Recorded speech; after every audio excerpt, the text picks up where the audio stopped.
Pak, kita lanjutkan perbincangan mengenai adanya peraturan dari pemerintah untuk melakukan registrasi atau pendaftaran nomor panggil. Dan tadi sebelum jeda ada pertanyaan ke Pak Ketut ya dari Mas Abimanyu ini mengenai apa saja kemudian celah-celah yang mungkin nanti bisa dijawab. Tapi sebelumnya saya akan angkat penelpon supaya kita bisa jawab bersamaan. Penelpon pertama Jonathan dari Jakarta. Selamat pagi Pak Jonathan. Pagi Mbak Glory. Ya, silakan Pak. Iya.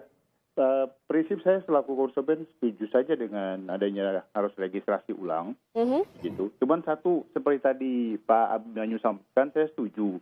Pertama adalah bagaimana pengamanan. Maksud saya begini, andaikan ada satu kondisi sering terjadi adalah kartu keluarga hilang, akhirnya dimanfaatkan oleh orang-orang yang tidak bertanggung jawab. Kalau hal itu terjadi gimana? Makanya saya coba membayangkan apakah mungkin pada saat saya melakukan registrasi, setelah selesai, saya mendapatkan semacam nomor verifikasi, semacam nomor PIN gitu loh Mbak. Bahwa saya dapat dengan nomor ini, saya dapat nomor PIN sekian, begitu. Terus yang kedua, mengantisipasi seperti saya sampaikan, andaikan kartu keluarga saya hilang dan dipakai oleh orang yang tidak bertanggung jawab, pada saat orang tersebut mau menggunakan nomor kartu keluarga saya dan saya selaku pemilik daripada nomor KK dan NIK itu mendapatkan informasi bahwa ada register dengan menggunakan nomor ini apa benar, begitu loh Mbak. Jadi semacam kita juga dilindungi supaya tidak disalahgunakan oleh orang yang tidak bertanggung jawab dari nomor yang kami punya, begitu. Secara umum saya setuju untuk registrasi kartu prabayar ini, setuju aja Mbak. Cuman tolong kami juga konsumen dilindungi. Baik. Seperti yang tadi Abimanyu bilang, itu aja Mbak. Terima kasih Pak Jonathan. Selanjutnya kami akan penelpon dari Manado, Pak Tohar. Selamat pagi Pak Tohar. Pak Tohar? Halo. Iya, silakan Pak. Selamat pagi. Selamat pagi. Selamat pagi narasumber. Selamat pagi Pak. Selamat pagi narasumber. Pagi Pak. Silakan Pak Tohar. Ya, kami masyarakat sangat apresiasi masalah ini. Ya Pak, langsung saja ke inti pertanyaannya. Ya, ini semua untuk menjaga kesatuan berbangsa dan bernegara, ya kan Pak? Ya. Ya, kami apresiasi dengan betul, tapi ada usulan saya supaya masuk pada dibuat regulasi tentang masalah wajib registrasi ini, supaya jangan hanya melihat dari objeknya Pak, tetapi melihat juga daripada subjek. Ya, karena kita kan negara yang punya hak asasi manusia. Kita negara hukum punya hak, negara yang berhak asasi manusia. Iya, baik. Jadi supaya sosialisasikan bagaimana formatnya dengan baik ke tiap-tiap daerah. Baik. Tiap-tiap masyarakat. Baik, terima kasih, kami sudah tangkap apresiasi dari Pak Tohar di Manado. Selanjutnya kami akan penelpon Ibu Kiani di Jakarta. Silakan Ibu. Iya, pagi Mbak.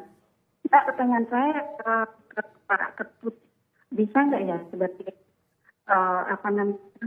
pejabat pemerintah ya memfasilitasi orang-orang kayak orang kampung gitu, kan nggak mungkin tadi, nggak mungkin udah eyang gitu terus mengetik nomor ini gitu kan. Gimana kalau sebagai pejabat pemerintah itu gimana ya memfasilitasinya operator yang jemput bola gitu. Itu satu. Yang kedua, tanya nih Mohon maaf Ibu, suaranya agak terputus-putus, kami kurang bisa menangkap pertanyaan Anda yang pertama. Boleh secara singkat saja Bu? Kalau enggak, pertanyaan saya Abi dari Pak ini ya, saya mau sejauh mana kerahasiaan kita itu bisa terjaga oleh operator sendiri, gitu. Jangan sampai hal yang enggak penting terus nanti bisa menjadi sesuatu yang luar biasa gitu. Jadi Mbak, Ya, baik. Keamanan data dan kemana kemudian data itu digunakan. Kami langsung saja coba untuk menjawab dari Pak Jonathan tadi, apakah ada sistem kemudian konfirmasi seperti yang disampaikan oleh Mas Abimanyu tadi. Jika saya benar melakukan registrasi ini di nomor ini, apakah data ini adalah milik saya? Nah, apakah itu bisa berlangsung? Pak Ketut, termasuk juga kemana data ini diamankan dan digunakan untuk apa oleh operator? Ya, untuk pertanyaan tadi Pak Jonathan ya, sebenarnya sarannya sangat bagus ya. Artinya si pelanggan, misalnya dia mendaftar 5, 6, 7 nomor, dia bisa yakin bahwa dia itu mendaftar dan dia adalah dia, dan setiap operator dia tahu dia mendaftar berapa nomor. Untuk saat ini yang bisa dia lakukan, dia bisa datang ke gerai. Dia bisa langsung ngecek. Misalnya dia punya nomor pelanggan dari setiap operator, ada 5 gitu ya. Masing-masing dia punya 2. Datang saja ke masing-masing gerai, dia cek bahwa saya mendaftar atas nama saya itu hanya 2, misalnya gitu ya. Hanya 2 nomor pelanggan. Apabila di situ ternyata ada 3, dia bisa langsung melakukan pengaduan di situ. Berarti yang nomor ketiga, berarti itu bukan dia. Itu bisa langsung diblok gitu. Nah, cuman yang saya sedang berpikir adalah, itu kan dia harus datang ke gerai. Akan merepotkan dia juga. Bagaimana bila memang ada mekanisme lain verifikasi yang bisa dilakukan secara online. Iya. Ya, itu saya setuju, Pak. Betul, itu saya setuju. melalui website. Itu nanti akan kami pikirkan bersama-sama dengan operator, sehingga untuk mengetahui bahwa berapa nomor yang dia sudah daftar di setiap operator, itu tidak perlu datang ke gerai, tapi cukup melalui mekanisme online. Cuman mekanisme online juga harus berarti harus aman kan. Kami akan pikirkan caranya nanti seperti apa. Yang pasti kalau nomor yang pertama dia sudah tervalidasi, dengan dia menggunakan nomor itu seharusnya itu sudah bisa ketahuan. Gitu. Ya, baik. Yang kemudian ditanyakan kemana data itu, keamanan data di operator, dan kemudian digunakan untuk apa saja datanya? Apakah bisa dijamin untuk keperluan hanya pendaftaran?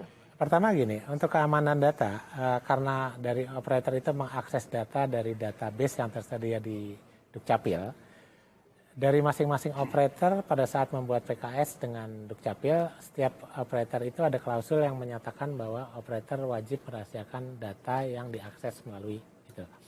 Jadi secara hukum itu sudah dilindungi. Yang kedua, tadi kan kita punya ada 4 cara untuk melakukan pendaftaran.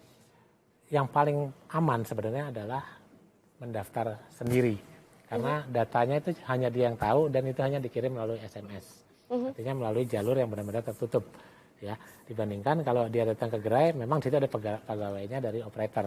Tapi kita nggak tahu, namanya mungkin ada oknum atau segala macam yang bisa melakukan itu. Kalau kita call center juga sama. Ya. Kalau kita web juga